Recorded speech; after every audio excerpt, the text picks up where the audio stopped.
All right, welcome, ladies and gentlemen, to this morning's press briefing. Today, leaders will present information on the maritime narcotics interdiction, deployment, and contraband offload by the crew of the U.S. Coast Guard cutter James, and the interagency partnerships and collaboration that make these results possible. With us today is Attorney General Pam Bondi. I spell P-A-M-B-O-N-D-I, U.S. Department of Justice. Federal Bureau of Investigation Director Kash Patel. I spell K-A-S-H-P-A-T-E-L, U.S. Department of Justice. Vice Admiral Nathan Moore. I spell N-A-T-H-A-N-M-O-O-R-E, Commander, U.S. Coast Guard, Atlantic Area. Lieutenant General Evan Pettis. I spell E-V-A-N-P-E-T-T-U-S, Military Deputy Commander, U.S. Southern Command. And Captain Thomas Rodzevich.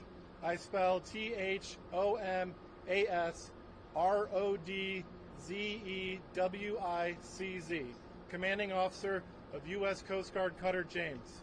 We will begin with brief statements from these leaders, and then we'll open the floor to your questions. Following the speaker's remarks, we have about 10 minutes, during which media may ask one question and one follow-up to allow for other outlets to have an opportunity. At the conclusion of the press briefing, our public affairs staff will also be available to assist with any follow-on inquiries or further needs. For those unable to join us today, we will publish a press release with imagery and information about the James's interdiction operations later today. I request that any questions you may ask are focused on the Coast Guard's drug interdiction operations and the cutter James. I know that we have several leaders here today, and you may have other questions for them, and we are happy to refer those to the appropriate authority to be answered at another time. But we invited you here today for the James offload. Thank you, and it is now my pleasure to introduce the U.S. Attorney General, the Honorable Pam Bondi.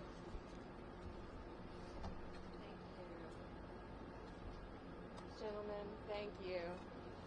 Cash, thank you. Director Patel, and I've got Acting U.S. Attorney Greg Kehoe, Middle District of Florida, behind me.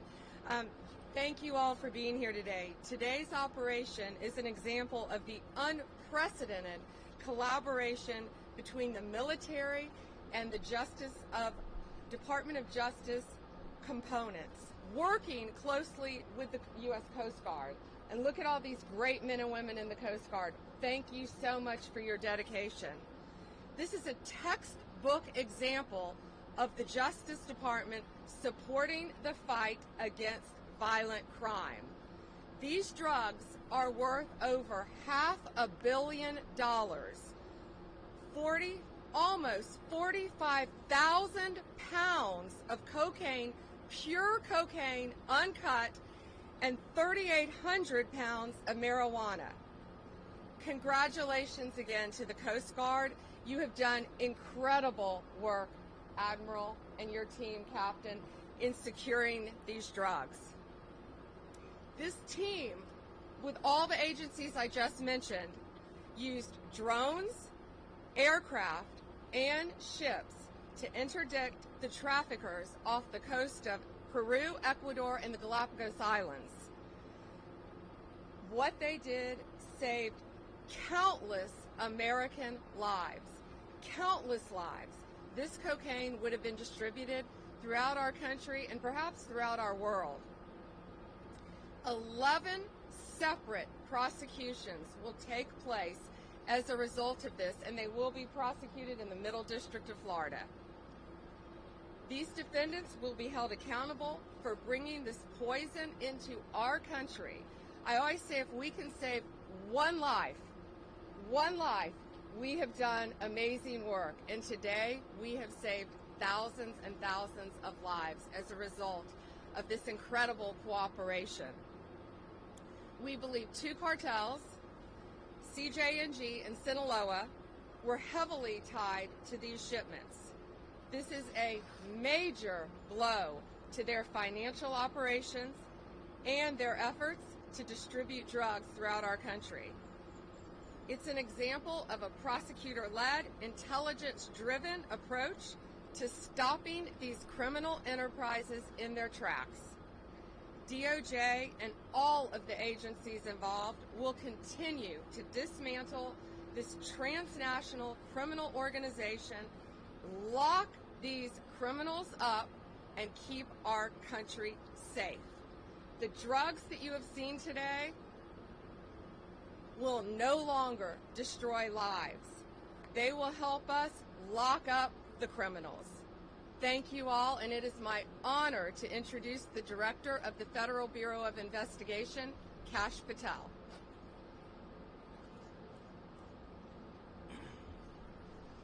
Thank you all for being here.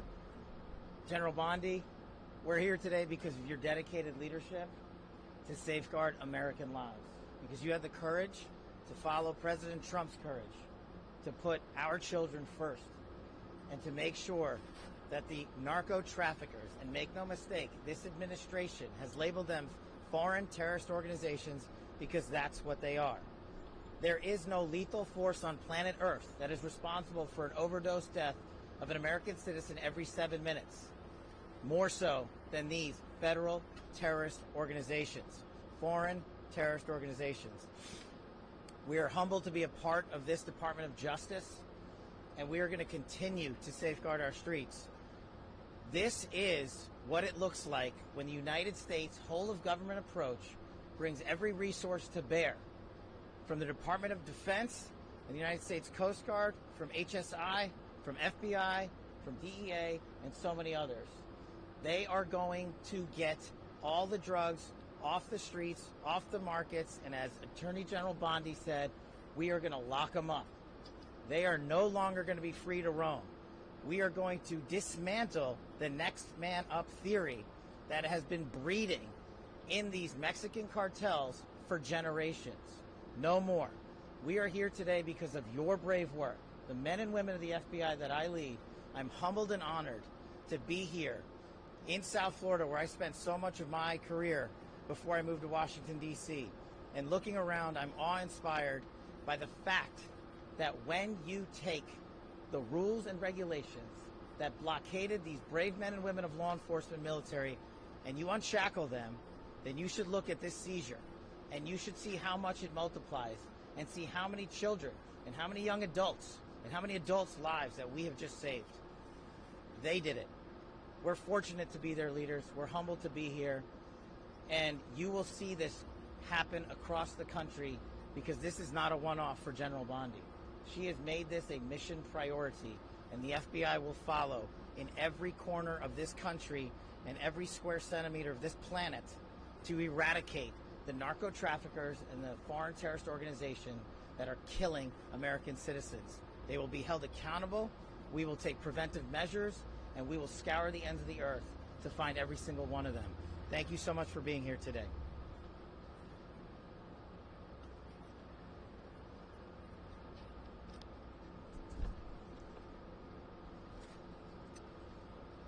Good morning. We welcome the crew of the James back from a remarkable patrol where they seized $510 million of illegal drugs, that's cocaine and marijuana, that was interdicted at sea before it can reach the U.S. border. So what does that number actually mean? You know, what does the number besides the dollar sign mean? It means 154 lives saved directly from cocaine-related overdose deaths in this country. It means that there's almost 11,000 less new cocaine users that are going to get access to the drugs. It means that we've saved at least $16.5 million on costs related to inmate care and health care for people inflicted with these drugs. And from the Coast Guard standpoint, what this really means is a beautiful ship like the James heralds a new time for us, a new time of assets that impact the United States strategies for countering these cartels in new ways and disrupting the flow of illegal drugs.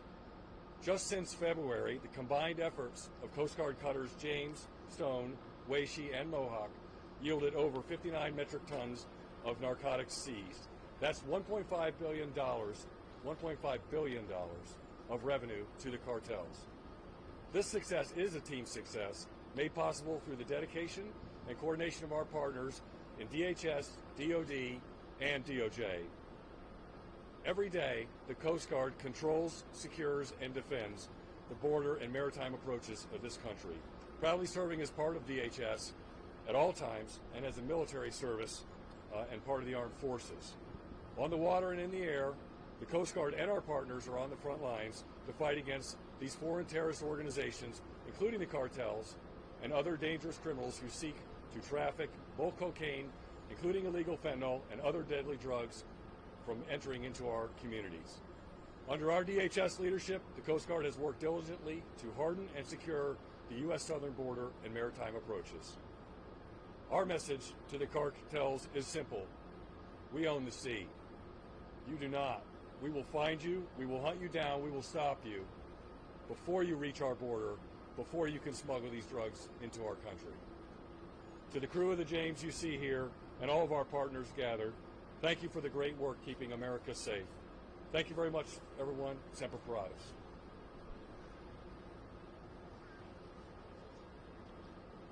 Good morning, ladies and gentlemen. It's a privilege to be here today representing Admiral Alvin Halsey in U.S. Southern Command. And first, I just want to say thank you.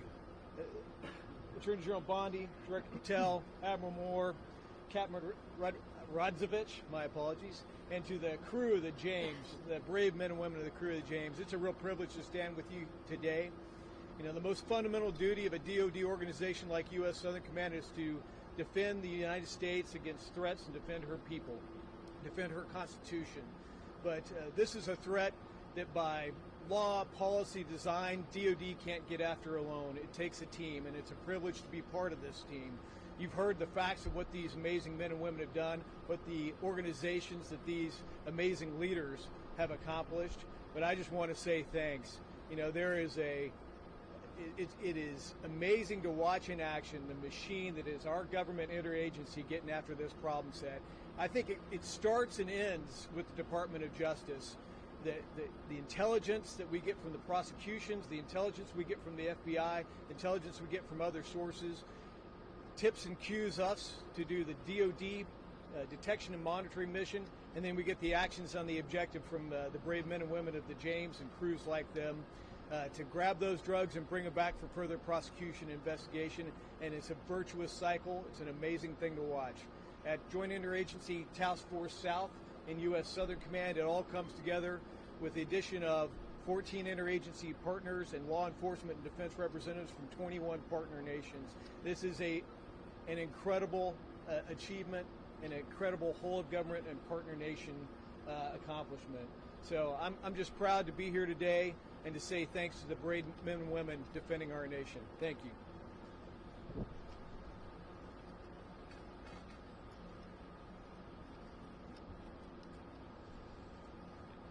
With great pride, I stand before you today reflecting on the tremendous accomplishments of Coast Guard Cutter James and the crew. What you see today is a result of the crew executing an unprecedented pace at sea of interdictions.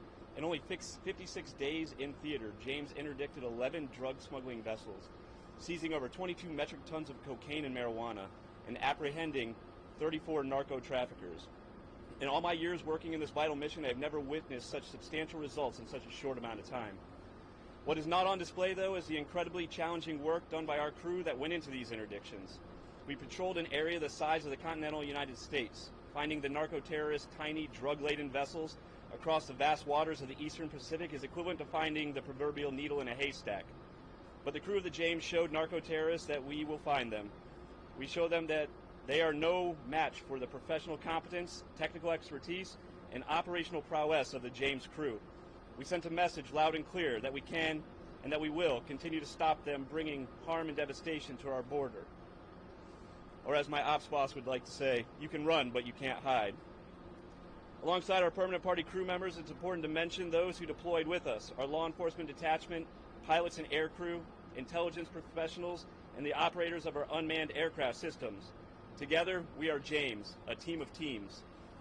This team of tirelessly dedicated professionals traded time with family and friends to carry out our vital mission, stopping the flow of illegal drugs, cutting off profits that fueled deadly fentanyl trade, and ultimately protecting American communities and families from unimaginable heartbreak. This crew represents the best of the best, and I'm incredibly proud to serve with all of the dedicated professionals that deployed on James this patrol. Thank you for your time.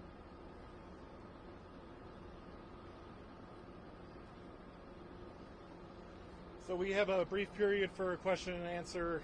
Before we open up the question and answer, I'll ask that you raise your hand, and then We'll call on you. Please state which speaker your question is for, what your name is, and which media outlet you're from.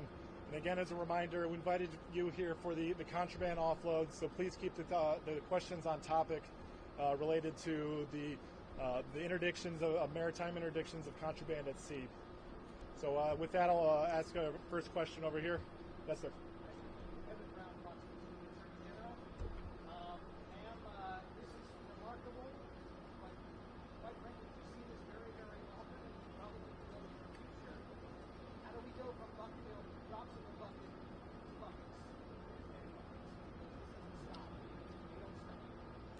Evan, this is not a drop in the bucket.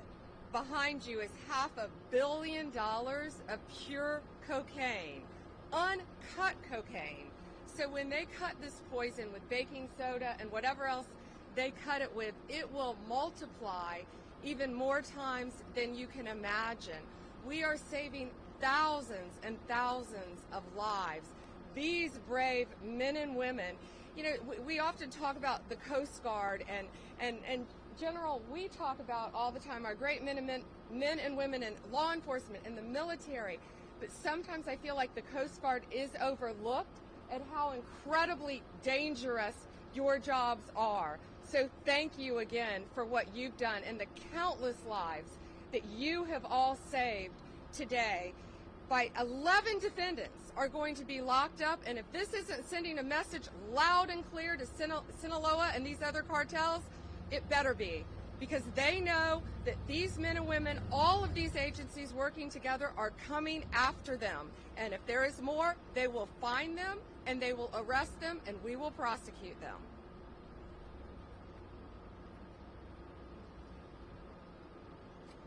Thank you. Next question. General Bondi, if you'll allow me, I do have an on-topic and an off-topic question. On topic, I wanted to ask, can you tell us a little bit more about the 11 defendants who were arrested? Where are they from? What is their role in this operation? And where were these drugs headed? Have we released that yet? Still sealed, I'm sorry, about the 11 defendants. But they are tied to the two cartels that we mentioned. Okay. And then on the Alien Enemies Act, the Supreme Court ruled this week that the immigrants who were being removed are entitled to due process, a chance to challenge their removal. The people who were already deported to El Salvador didn't have that chance. What happens to those people now? Yeah, well, the 261 that were on that, first of all, we're going to stay on topic from here on, but we are talking about the cartels. We're talking about foreign enemies, so I'll gladly answer that. The 261 on that first flight are 261 reasons why our country is safer. They are not coming back. They are staying in a prison in El Salvador. They are not from our country. They are not migrants. They are illegal aliens who are peddling drugs, guns, and illegal money in a very organized way throughout our country. And that's another reason why our country is safer today. Again, we have limited time, so please keep the questions on topic, and we will follow up with our appropriate public affairs staff to make sure that your needs are met. Yes, over here. Hi, Alana Austin with Newsmax. I'm interested in hearing about these cartels. Has this been rattling them internally? Are any of the people being taken into custody cooperating and talking about providing any valuable intelligence to you all, either knowingly or unwittingly from being taken into custody? As the team mentioned, it is changing the dynamic. The threat dynamic is changing, and you're seeing it here because it's a collaboration of law enforcement and military intelligence sharing along with the intelligence community that leads to these types of seizures. And as the General and the Admiral mentioned, in such speed that they have not seen in their careers. So it is more than rattling them. And it's not just this mission that the Department of Justice is leading here. This is one big example that we want to showcase the work of a team-led interagency process. And that's what it is. No one is taking credit for it. Everyone is putting the mission first. And the people that are hearing that message the loudest are the cartels and the CJNG and Sinaloa cartels and the others down in the south of the border. But as these brave men and women have mentioned, there is no border that they will not defend. Every border is an operational offensive thanks to this interagency process and the brave folks of JIDF South and Southern Command. All right, we have time for one more question. Yes, over here.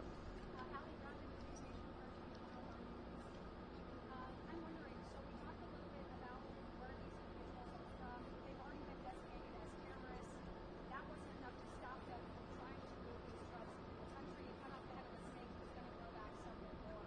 So are you thinking about threats or charges towards Mexico, towards anything that they're doing in the country to our south when it comes to preventing them from moving those drugs into the U.S.? Well, I think this sends a very loud message today, Ali. Sinaloa, all these gangs, TVA, MS-13, the cartels, all of the cartels throughout the world, I would think they're pretty frightened right now based on what's behind us, based on 11 defendants in custody as a result of this one bust, because it's all of these agencies standing behind me, working hand in hand with Homeland Security to get them off our streets. You're seeing what's happening. These people are an organized crime unit. And, you know, we've shut down the borders in Mexico, Canada. So now I think they're probably increasing through our ships, through our ports, but they're not going to get away with it, thanks to all these great men and women. It's a multifaceted approach to catching them. As I said, using drones, using aircraft, using any technique available to our military, to Homeland Security, to the FBI, to the DEA, to all of these agencies working together. We are ahead of them. We are going to stop them. And whenever possible, we're going to lock them up forever or get them out of our country to keep Americans safe. That was Donald Trump's directive on day one when he got elected. Keep America safe, make America safe. And that's what all of these people standing here today are doing. Is Mexico doing enough to prevent it from flowing in? Thank you. That concludes today's press briefing. If you have any other follow-up questions, a member of the U.S. Coast Guard Public Affairs staff can help meet those. We also will have a news release that will be published this afternoon that summarize all the events as well as has photographs and videos for each of you to access. Thank you very much.